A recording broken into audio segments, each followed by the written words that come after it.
다 함께 자리에서 일어나셔서 찬송가 625장 찬양 드림으로 오순절 후 20번째 주일 예배를 하나님 앞에 드리겠습니다.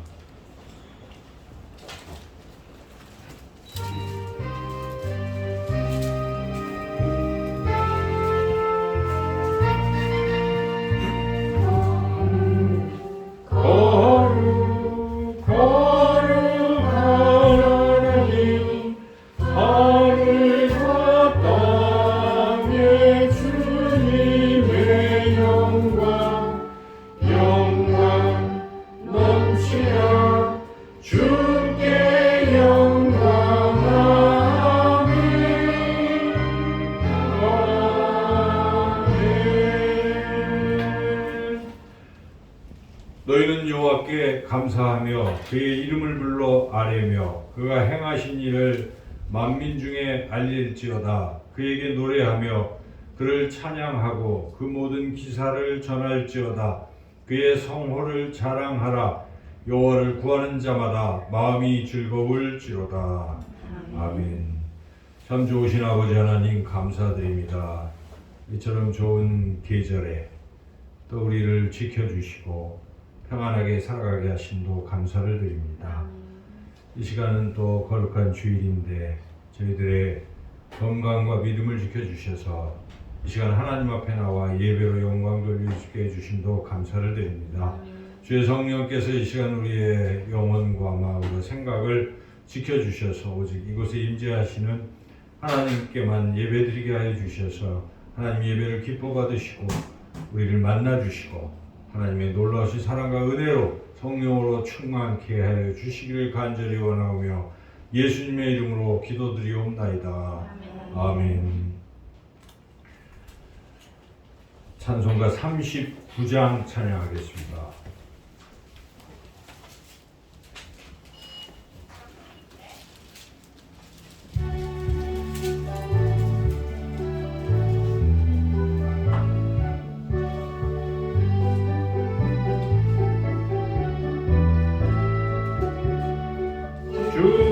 주를 받으러 모인 성도들 주 크신 뜻에 함께 하옵소서.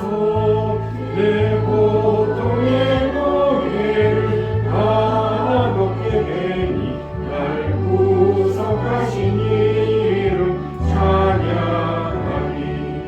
주 우리를 곁에서 그 거룩한 나라가 이루어지네. 전하니라 싸워서 능을 승리하니 큰 영광 주께 돌려 찬양하리. 주 우리의 방패와 장관 되시니 나 승리의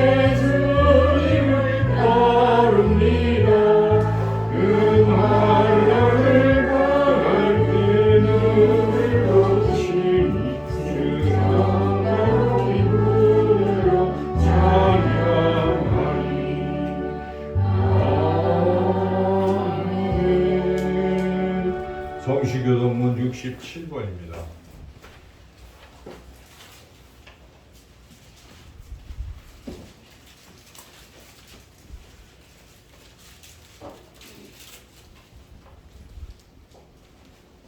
지혜를 얻은 자와 명철을 얻은 자는 복이 있나니 이익을 얻는 것이 은 얻는 것보다 낫고 그 이익이 정금보다 나으니라. 지혜는 진주보다 귀하니 네가 사모하는 모든 것으로도 이에 비교할 수 없도다. 그의 오른손에는 장수가 있고 그의 왼손에는 부귀가 있나니 그 길은 즐거운 길이요 그의 지름길은 다 평강이니라. 지혜는 그 얻은 자에게 생명나무라. 지혜를 가진 자는 복되도다. 여호와께서는 지혜로 땅에 털을 놓으셨으며 명철로 하늘을 견고히 세우셨고 그의 지식으로 깊은 바다를 가라게 하셨으며 공중에서 이슬이 내리게 하셨느니라. 내 아들아 완전한 지혜와 근신을 지키고 이것들이 내 눈앞에서 떠나지 말게 하라. 대저 여호와 나는 내가 의지할 것이니라. 내 발을 지켜 걸리지 않게 하시리라. 아멘. 지난 한 주간의 우리의 삶을 돌이켜보며 우리가 지은 죄와 허물을 하나님 앞에 고백하는 기도를 함께 드리겠습니다.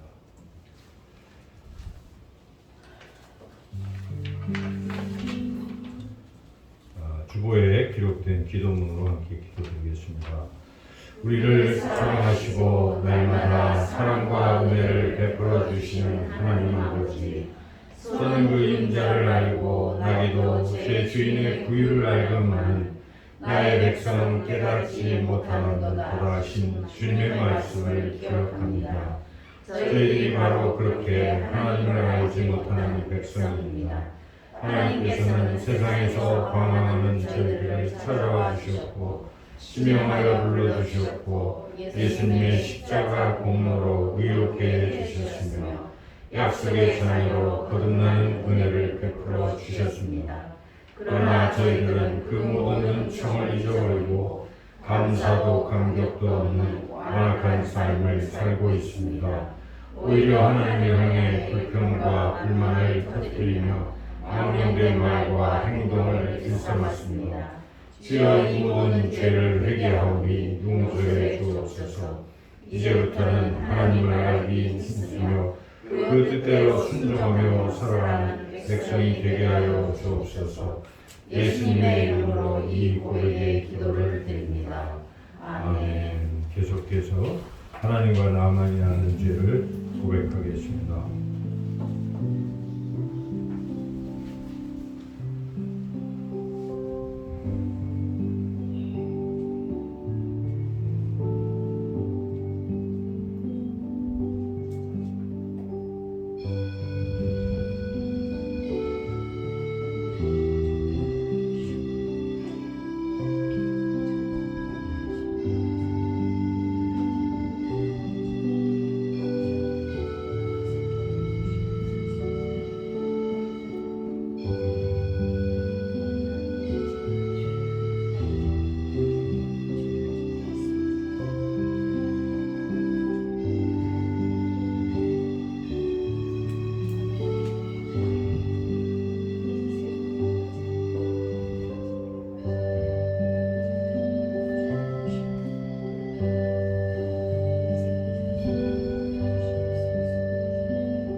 내가 그들의 악행을 사하고 다시는 그 죄를 기억하지 아니하리라. 여호와의 말씀이니라. 아멘. 261장 찬양하겠습니다.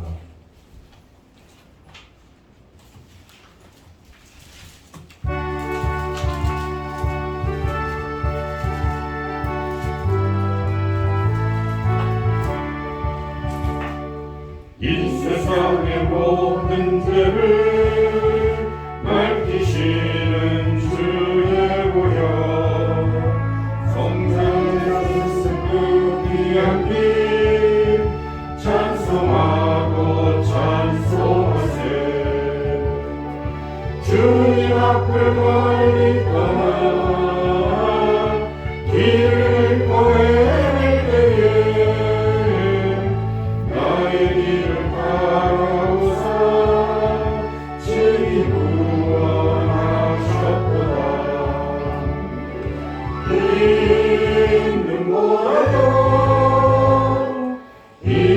있는 모라도 주의 흘리신 보혈로 이게 씻어 주옵소서. 다시 말을 쓰셨으니 피로 얼굴 물드셨고 십자가의 모진 고통 나를 위해 당하셨네. 말로 영영할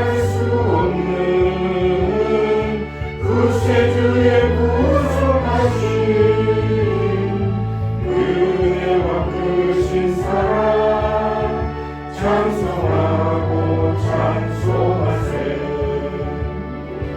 있는 뭐라도 있는 뭐라도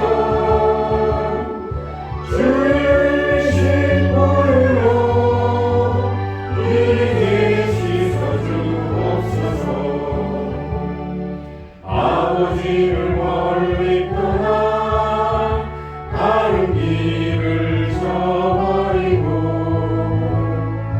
여러 가지 죄악으로 죽음같이 되었으니 물 같은 것 가지고는 씻을 수가 아직 없네 주여 귀한 고백대로 나를 상대하옵소서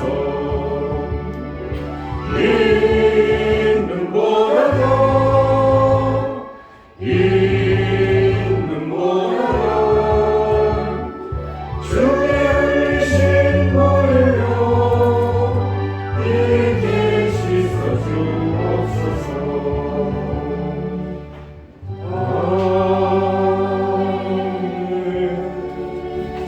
자리에 앉으시겠습니다. 이 시간 조영철 안수집사님 나오셔서 우리를 대표해서 기도 인도하시겠습니다. 사랑해 주님 감사합니다. 제약 가운데 저희는 저희들 언제나 잊지 않으시고 또 이 자리에 불러주셔서 주님께 예배드릴 수 있도록 주여 인도하여 주시니 감사합니다. 하나님의 크나큰 사랑에도 불구하고 저희들 세상 가운데서 아직 헤매이고 있습니다. 여러 가지 이유를 통하여 주님을 떠나려 하고 있습니다. 주여 불쌍한 저희들 붙잡아 주시고 온전히 주님만이 붙들고 있음을 주여 믿게 하시고 또 그 길만이 살아가는 길임을 주여 알게 하여 주옵소서. 아버지님 일체인 또 기도드립니다. 주님께서 불러주신 또 담임 목사님 현대 제자교회를 주여 더 든든히 세우게 하시고 온전히 이 시대에 교회의 크기가 중요한 것이 아니고 온전히 주님의 사명을 담당하는 데 부족함이 없는 그런 목사님이 될 수 있도록 주여 인도하여 주시옵소서. 또한 감사하게도 주님 우리 또 손아식 집사님을 또 장로로 장립하여 주시니 주여 감사합니다. 온전히 주님께서 지명하여 불러주셨사오니 또 모든 성도님과 함께 참된 제자 교회가 온전히 이 시대의 사명을 잘 감당하는 교회가 될 수 있도록 주여 인도하여 주시옵소서. 아버지 하나님 또한 고백의 기도를 드립니다. 이 부족한 추억 또 저희 성도님들 오래 믿는 사람들 온전히 세상 가운데 헤매면서 주님을 멀리 떠나려 하는 마음들을 갖고 있음을 고백합니다. 주여 이 죄인을 용서해 주시고 온전히 주님께서 처음에 붙잡아 주셨던 그 첫 마음을 기억하고 처음의 마음으로 주의 굳건히 주님을 믿고 따르는 순종하는 종이 될 수 있도록 주여 인도하여 주시옵소서. 아버지 하나님 또한 병 가운데 고통받고 있는 성도님들 계십니다. 주여 불쌍히 여기시고 그들도 얼만져 주시고 함께하여 주시옵소서. 아버지 하나님 시간 또 말씀을 듣습니다.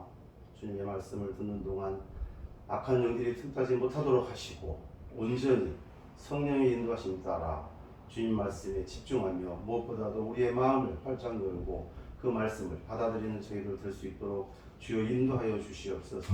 마치는 시간까지 주님께서 함께하여 주실 것을 믿사오며 우리 주 예수 그리스도의 이름으로 감사하며 기도드렸습니다. 아멘. 주님 가르쳐 주신 주기도문 함께 드리겠습니다. 하늘에 계신 우리 아버지의 이름을 거룩하게 하시며 아버지의 나라가 오게 하시며 아버지의 뜻이 하늘에서와 같이 땅에서도 이루어지게 하소서. 오늘 우리에게 일용할 양식을 주시고 우리가 우리에게 잘못한 사람을 용서하여 준 것 같이 우리 죄를 용서하여 주시고 우리를 시험에 빠지지 않게 하시고 악에서 구하소서. 나라와 권능과 영광이 영원히 아버지의 것입니다. 아멘. 이 시간 하나님께서 우리에게 주시는 말씀 신약성경 마가복음 말씀입니다. 마가복음 10장 17절부터 31절까지 말씀 신약성경 70쪽에 있습니다.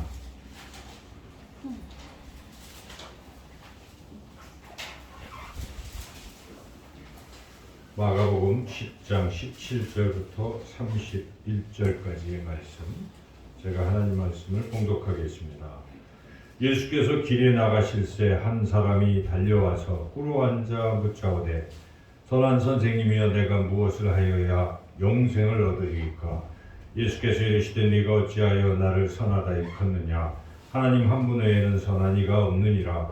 네가 계명을 안 하니 살인하지 말라, 간음하지 말라, 도둑질하지 말라, 거짓 증언하지 말라, 속여 빼앗지 말라, 네 부모를 공경하라 하였느니라.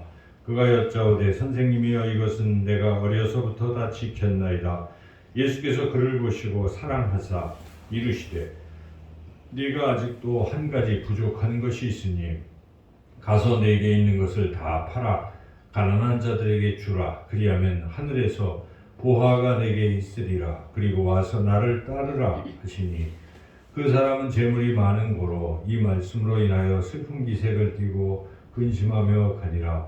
예수께서 둘러보시고 제자들에게 이르시되 재물이 있는 자는 하나님의 나라에 들어가기가 심히 어렵도다 하시니 제자들이 그 말씀에 놀라는지라. 예수께서 다시 대답하여 이르시되 얘들아 하나님의 나라에 들어가기가 얼마나 어려운지 낙타가 바늘귀로 나가는 것이 부자가 하나님의 나라에 들어가는 것보다 쉬우니라 하시니 제자들이 매우 놀라 서로 말하되 그런 중 누가 구원을 얻을 수 있는가 하니 예수께서 그들을 보시며 이르시되 사람으로는 할 수 없으되 하나님으로는 그렇지 아니하니 하나님으로서는 다 하실 수 있느니라. 베드로가 여짜와 이르되 보소서 우리가 모든 것을 버리고 주를 따랐나이다. 예수께서 이르시되 내가 진실로 너희에게 이르노니 나와 복음을 위하여 집이나 형제나 자매나 어머니나 아버지나 자식이나 전토를 벌인 자는 현세에 있어 집과 형제와 자매와 어머니와 자식과 전토를 100배나 받되 박해를 경하여 받고 내세에 영생을 받지 못할 자가 없느니라. 그러나 먼저 된 자로서 나중되고 나중된 자로서 먼저 될 자가 많으니라. 아멘. 기도하겠습니다. 하나님 아버지, 이 시간에 하나님의 말씀을 듣겠습니다. 주의 성령께서 역사하여 주셔서 오직 하나님의 말씀만 바르게 잘 전하게 해 주시고 또 듣는 심령의 귀를 활짝 열어 주셔서 하나님의 귀한 뜻을 잘 깨닫고 그 말씀을 마음에 새기고 말씀대로 살아가길 결단하는 시간 되게 하여 주시기를 간절히 원하오며 예수님의 이름으로 기도드리옵나이다. 아멘.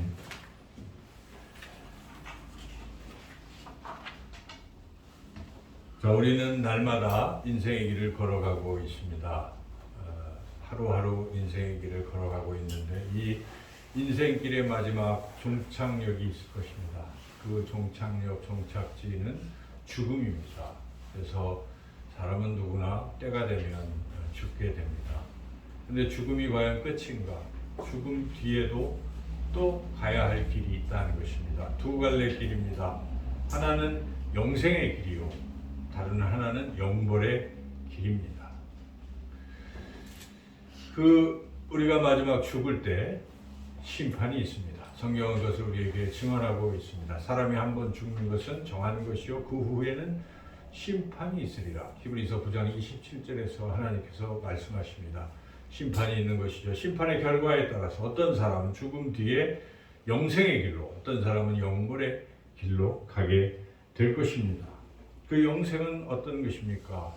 요한계시록 21장에 영생이 어떤 것인지를 우리에게 말씀해 주고 있습니다. 한마디로 말한다면 하나님 나라에서 하나님과 영원토록 살아가는 것이 영생입니다.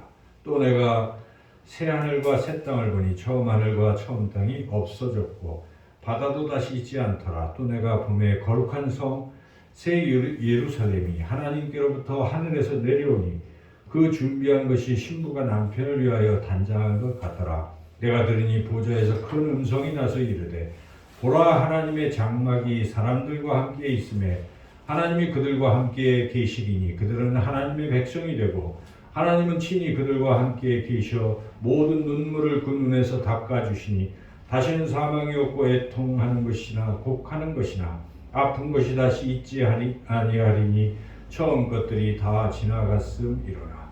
그렇습니다.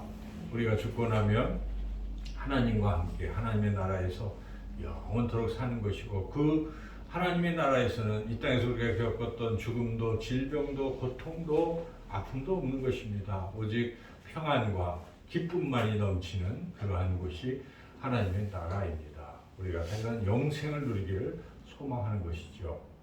이에 반하여 영벌은 한마디로 말씀드린다면 꺼지지 않는 불못에서 마귀와 함께 영원히 고통 가운데 사는 것, 그것이 영벌입니다. 영생이 그 하나님 나라에서 하나님과 함께 영원히 사는 것이라면, 영벌은 마귀와 함께 고통 속에서 살아간다 하는 것이죠. 그래서 역시 성경은 그것을 다시 한번 우리에게 말씀하고 있는데, 요한계시록 20장에 또 그들을 미혹하는 마귀가 불과 유황못에 던져지니 거기는 그 짐승과 거짓 선지자도 있어 세세토록 밤낮 괴로움을 받으리라. 바다가 그 가운데서 죽은 자들을 내주고 또 사망과 음부도 그 가운데서 죽은 자들을 내주매 각 사람이 자기 행위대로 심판을 받고 사망과 음부도 불못에 던져지니 이것은 둘째 사망 곧 불못이라.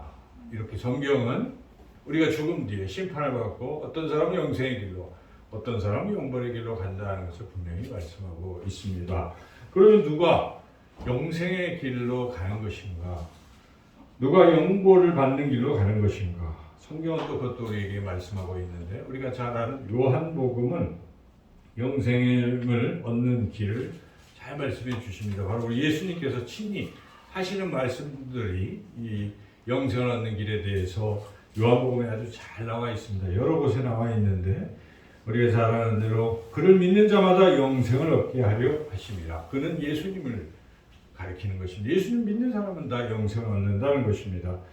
아들을 믿는 자에게는 영생이 있고 아들에게 순종하지 아니하는 자는 영생을 보지 못하고 도리어 하나님의 진노가 그 위에 머물러 있느니라. 내가 진실로 너에게 이르노니 내 말을 듣고 또 나 보내신 이를 믿는 자는 영생을 얻었고 심판에 이르지 아니하나니 사망에서 생명으로 옮겼느니라. 내 아버지의 뜻은 아들을 보고 믿는 자마다 영생을 얻는 이것이니 마지막 날에 내가 이를 다시 살리리라 하시니 내 살을 먹고 내 피를 마시는 자는 영생을 가졌고 마지막 날에 내가 그를 다시 살리리니. 이렇게 예수님이 친히 하신 말씀들은 예수님을 믿으면 영생을 얻는다고 분명히 우리에게 약속하고 있는 것입니다. 우리가 그래서 예수를 믿기에 우리는 다 영생을 얻은 줄로 믿습니다.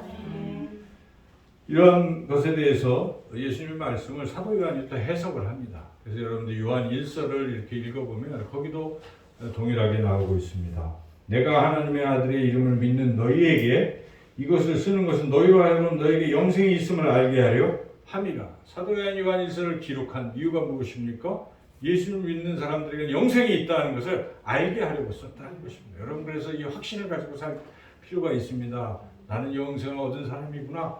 이 얼마나 큰 감사와 감격이 넘치는 것입니까? 우리가 아무것도 한 것도 없고 우리가 죄인이지만 예수님을 믿었기 때문에 우리가 영생을 얻는다는 이 놀라운 사실에 우리는 늘 감사하고 감격하며 살아가야 될 줄로 믿습니다. 그런데 우리가 또 성경을 읽다 보면 또 의아스럽게 생각되는 부분이 나와요. 이게 요한복음 말씀인데 마태복음을 또 읽어보면 영생을 얻는 길이 또 그리 쉽지 않은 것처럼 느껴지는데, 우리가 잘 아는 대로 종말의 때를 예수님께서 비유로 말씀하실 때 마태복음 25장에서 여러 가지 비유를 하는데 그 중에 양과 염소의 비유를 말씀하십니다. 그래서 양은 영생의 길로, 염소는 영벌의 길로 간다고 예수님 분명히 말씀하시는데 누가 양이고 누가 염소인가 또 기준도 말씀하십니다. 양은 지극히 작은 자 하나에게 사랑을 실천하는 사람이 양이고 지극히 작은 자 하나를 무시한 사람이 염소라고 이렇게 말씀하시는 거예요. 그래서 예수님의 그 말씀을 우리가 깊이 묵상해 보면 이 사랑을 실천하지 않는 사람, 예수님을 믿는다고 하면서도 작은 사람들을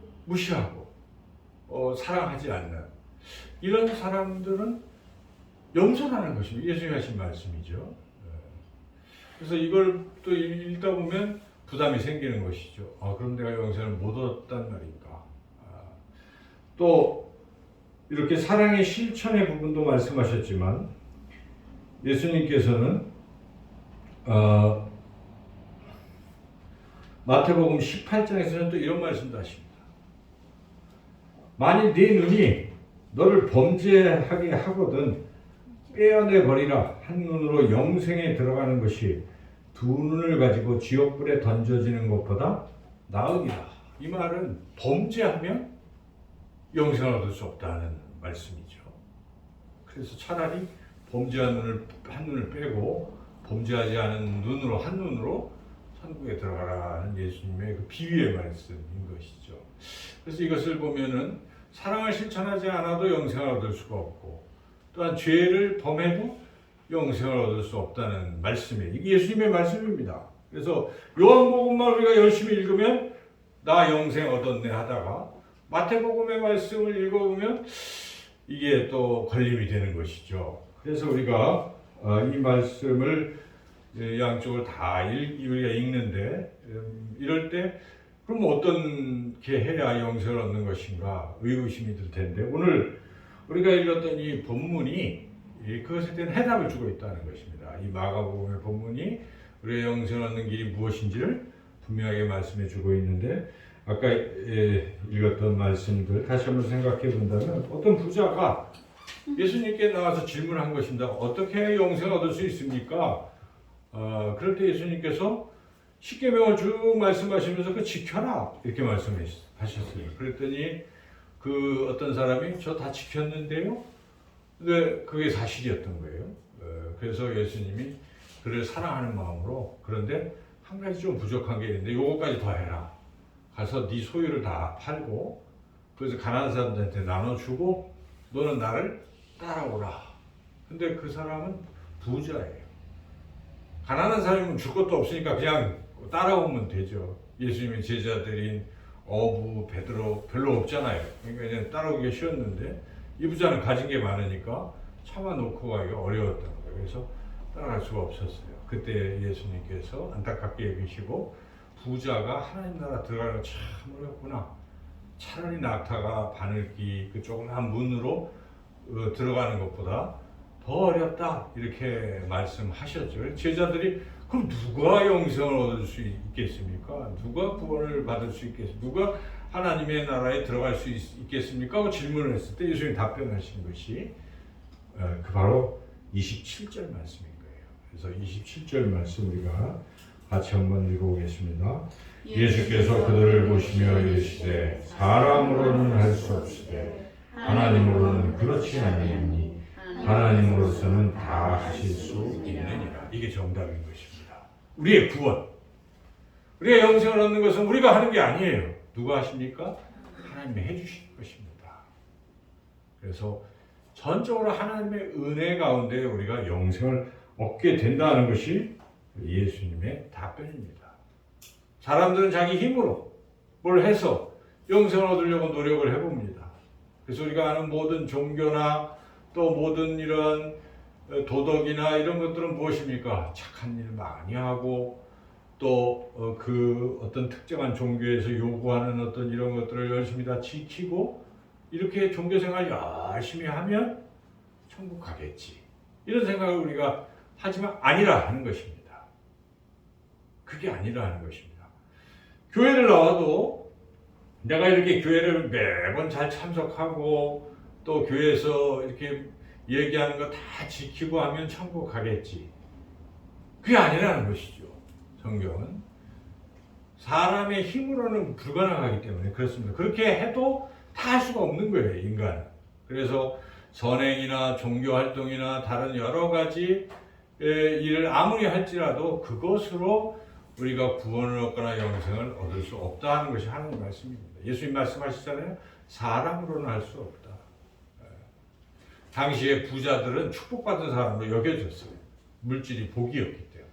근데 그렇게 하나님의 사람인 것처럼 생각되는 그리고 율법도 지켰던 그런 사람이 안 된다고 지금 예수님 말씀하시는 누구도 안 된다는 뜻입니다.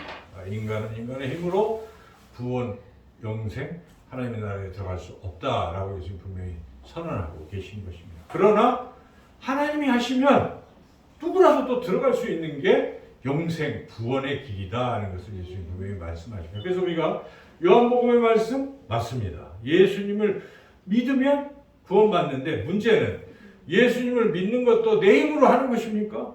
아닙니다, 여러분. 우리 어떤 사람은 내가 그래도 세상 살다가 이제는 결단하고 교회 다니려고 결심했고 예수 믿기로 결심해서 내 힘으로 믿은 것 같지만 그렇지 않습니다. 인간은 완악하기 때문에 잘 보이지도 않는 걸 어떻게 믿겠습니까? 하나님이 이끄신 거예요. 우리를 이끄셔서 이 자리에 오게 하시고 예수님을 구주로 영접하게 하시고 믿게 한 것입니다. 근데 인생의 예수님이 나의 주님이십니다 고백하게 한 것입니다. 이것은 다 성령의 역사하심이에요. 하나님이 하신 것입니다. 지나고 보면 우리가 아는 거야. 하나님 나 같은 사람을 그냥 세상에 지금도 헤매고 있을 사람을 이렇게 하나님이 자녀 삼아 주셨구나 깨닫게 되고 이게 하나님의 은혜라. 오라 나의 나 된 것은 다 하나님의 은혜로다. 사도 바울이 그렇게 간증하지 않습니까? 나는 죄인 중에 괴수였는데 예수님 믿는 사람 보기만 하면 다 잡아서 죽이고 있었는데 어느 날 다메섹 도상에서 주님 부활하신 주님이 나타나서 사울아 사울아 내 어찌하여 나를 핍박하느냐 말씀하시고 그를 구원하신 것입니다. 그래서 그는 늘 그런 감격이 있었던 것입니다. 내가 구원받은 것은 나의 힘이 아니라 오직 하나님의 은혜로다. 바로 예수님이 하신 이 말씀입니다. 사람이 힘으로는 구원받는 것이 아니고 오직 하나님이 하실 수 있느니라 하는 이 말씀인 것이죠. 그래서 우리가 예수님을 믿는 것도 하나님의 은혜 가운데 있는 것이죠. 그래서 우리가 그렇게 구원이 시작이 된 것입니다, 여러분. 그런데 그걸로 끝난 게 아니라는 것입니다. 우리 예수님, 하나님, 성령님은 우리를 계속 인도하시는 것입니다. 영생의 길로 하나님의 나라로 천국으로 지금도 인도하고 계시다는 것입니다. 아직 완성된 게 아니라는 걸 우리가 알아야 돼요. 두렵고 떨림으로 너희 구원을 이루라고 주님 말씀하시잖아요. 그래서 우리가 이 도상에 지금 있고 있는 거예요. 철로역정 읽어보셨겠지만 천국으로 가는 길에 있는 거예요. 우리가 계속 때로는 좌절하고 또 그런데 여전히 붙들고 계신 분이 하나님이시라는 것입니다. 우리가 비록 그럴지라도 하나님이 여전히 우리의 손을 붙들고 지금도 천국으로 인도하시는데 어떻게 우리를 인도하시는가? 아까 마태복음에 우리가 그 말씀으로 비춰보면 우리가 구원받을 수가 없다고 생각하잖아요. 그런데 그것도 가능하게 하시는 분이 하나님이신 줄로 믿습니다. 우리 힘으로는 다른 사람 사랑할 수 있겠습니까? 나만 알죠. 누구는 다 그렇습니다. 아깝고 뭐 할 길이 없는데 그런데 어느 순간 성령님이 감동을 주시면 그렇게 하게 되는 것입니다. 나도 모르게 하나님의 은혜에 힘입어서 그게 그렇게 되는 거예요. 그래서 미운 사람도 용서하게 되고 사랑하게 되고 이런 과정들이 일어나는 것입니다. 이것은 나의 힘이 아닌 것이죠. 그렇게 하고 또 지금까지는 죄를 잘 몰랐어요.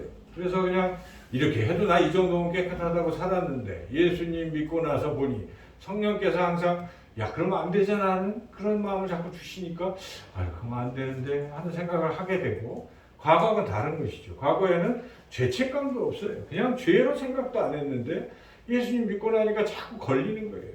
물론 그 걸렸을 때 회개하고 이렇게 돌이키면 참 좋으련만 또 그렇지 못할 때도 많아요. 또 넘어져요.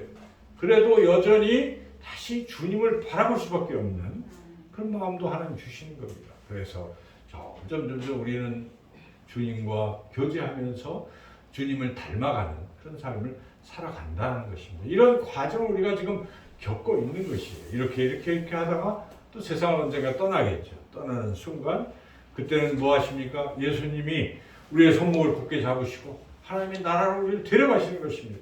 나의 힘으로 들어가는 것이 아니라 예수님이 우리를 하나님의 나라로 데려가는 것입니다. 이것이 성경이 우리에게 말씀하시는 것입니다. 영생을 얻는 길인 것이죠. 그래서 우리는 다 영생을 얻는 사람입니다. 이미 얻었다고 요한복음 5장 24절에 선언한 것입니다.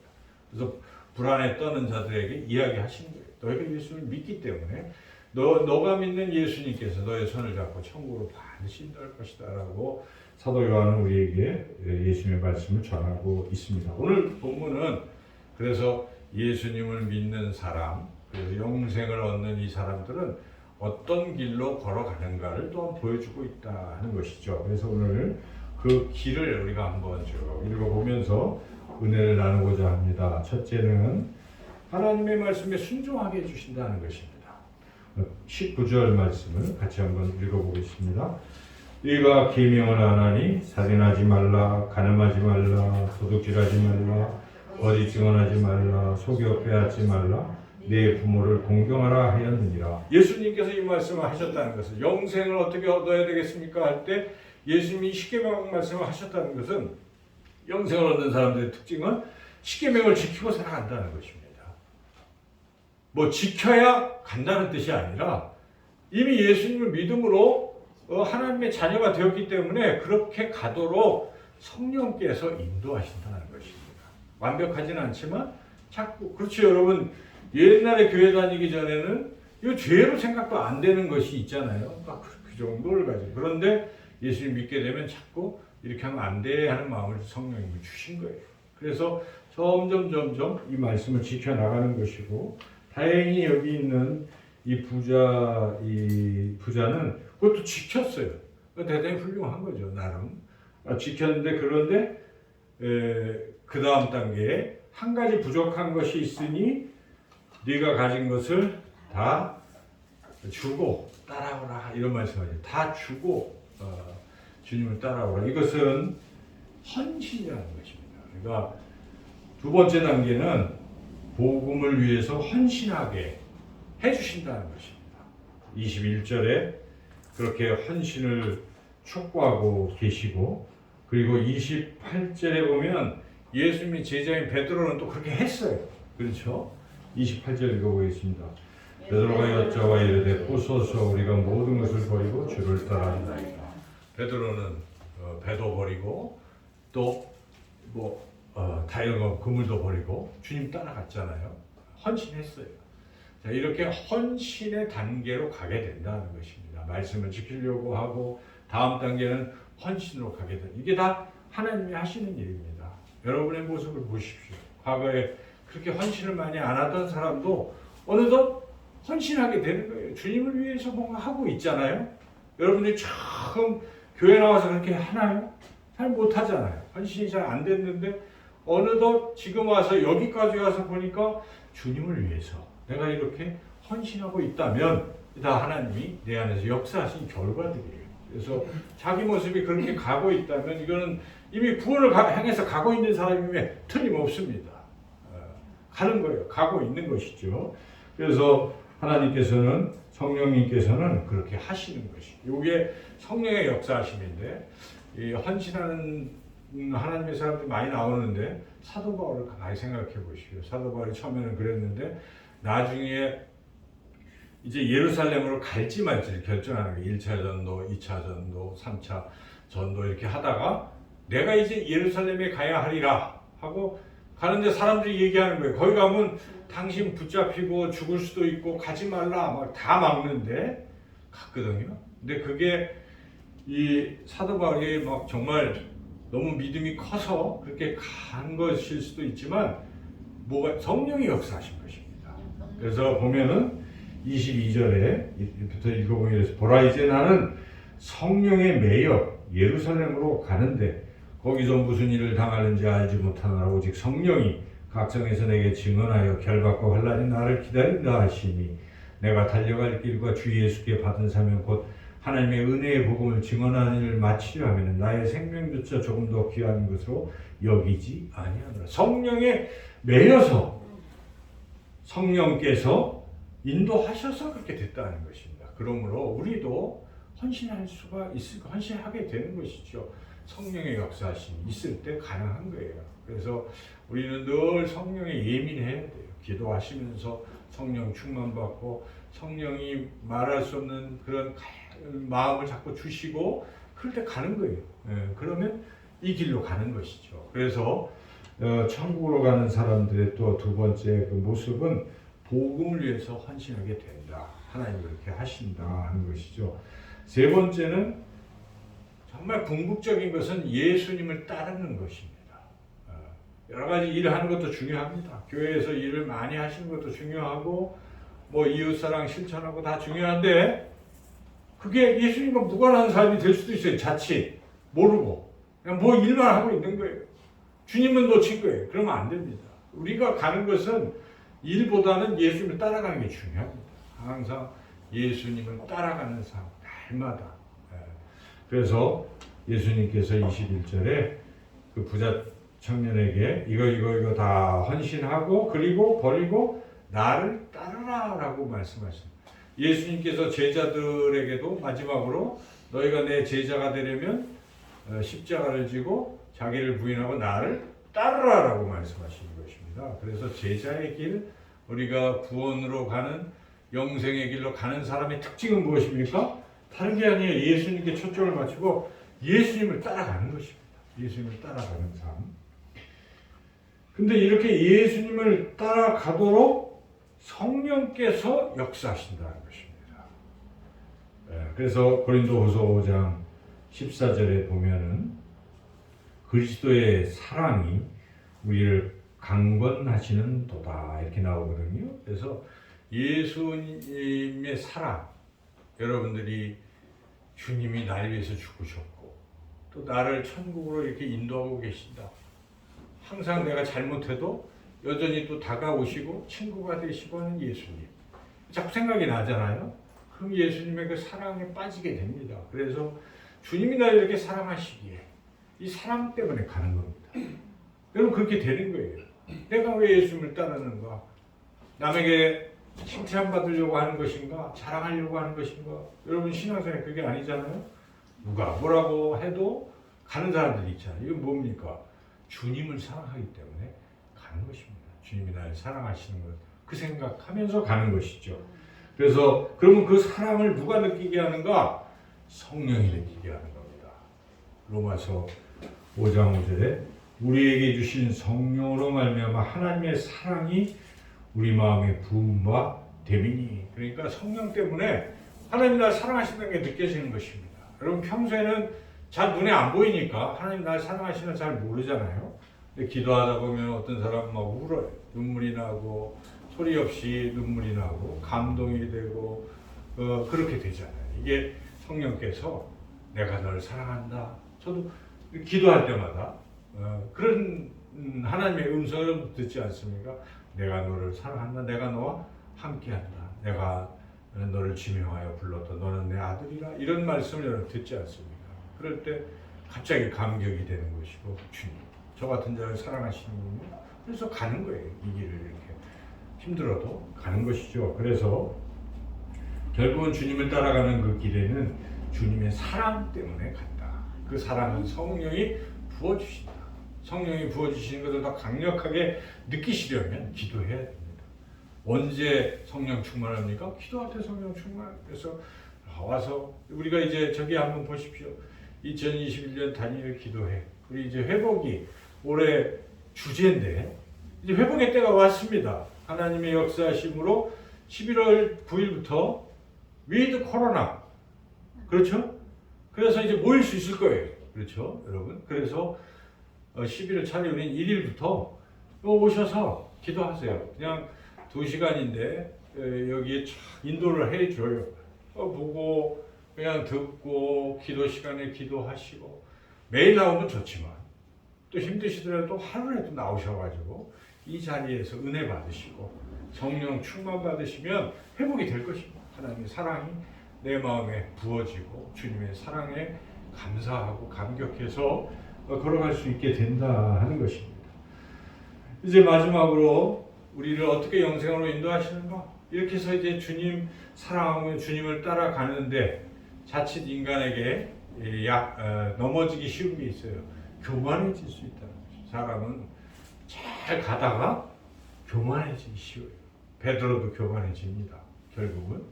그래서 베드로의 말을 우리가 이렇게 쫙 종합해 보면 베드로가 상당히 교만해졌다는 것을 느낄 수가 있어요. 여기 한번 28절에 한번 다시 읽어볼까요? 베드로가 여자와 이르되 보소서 우리가 모든 것을 버리고 주를 따라가네. 물론 그랬지만은 이 얘기를 구태여 하는 것이 저 부자는 못 들어간다고 하는데 우리는 안 그랬잖아요. 하고 일견 드러내고 싶어하고 자랑하는 것이죠. 이에 대해서 예수님이 뭐라고 말씀하십니까? 물론 그렇게 해서 네가 영생을 얻게 되긴 한다마는 예수님은 마음의 중심을 보시니까 지금 베드로가 뭐 하려는 걸 아셨어요? 자랑하려는 마음을 눈치채신 겁니다. 그래서 마지막 한마디 더 덧붙이시는 걸 우리가 알 수가 있는데 31절 같이 읽어보겠습니다. 그러나 먼저 된 자로서 나중되고 나중된 자로서 먼저 된 자가 아니야. 네가 먼저 된 것 같아도 나중될 수 있다. 교만하지 말라. 이런 뜻 아니겠어요? 그래서 주님 따라서 우리가 지금 다 영생의 길로 가고 있는데 하나님 나라로 가고 있는데 그 길에서 어느 정도 거의 끝부분이나 이런 지점에 이르면 이런 실수를 범할 수가 있다는 것입니다. 교만해질 수 있기 때문에 그때 어떻게 해야 되겠습니까? 겸손해야 돼요. 항상. 그래서 여러분 많은 죄종들이 잘 가다가 이 마지막에 참 헛된, 그죠? 이게 다 그 욕심과 교만과 자기의 힘 뭐 생기잖아요, 그죠? 기독교인에게도 힘이 생기잖아요. 교계에 뭐 근데 결국 그 끝이 어떻게 됩니까? 교만해지는 것이죠. 자기가 마치 신인 것처럼 자기 말 한마디가 되는 것처럼. 그런데 여러분 성 어거스틴을 생각해 보십시오. 그는 그렇지 않았습니다. 첫째도 그리스도인이라면 첫째도 겸손, 둘째도 겸손, 셋째도 겸손이라는 말씀했습니다. 그리고 그는 정말 그렇게 끝까지 자기가 죄인인 것을 늘 느꼈습니다. 참회시를 써놓고 그렇게 겸손하게 생을 마감했던 것입니다. 우리가 끝이 중요합니다. 우리가 겸손하게 간다면 그 사람은 틀림없이 영생의 길, 구원의 길로 가게 될 줄로 믿습니다. 우리 모두 주님 따라 구원의 길로 가시기를 예수님의 이름으로 축원합니다.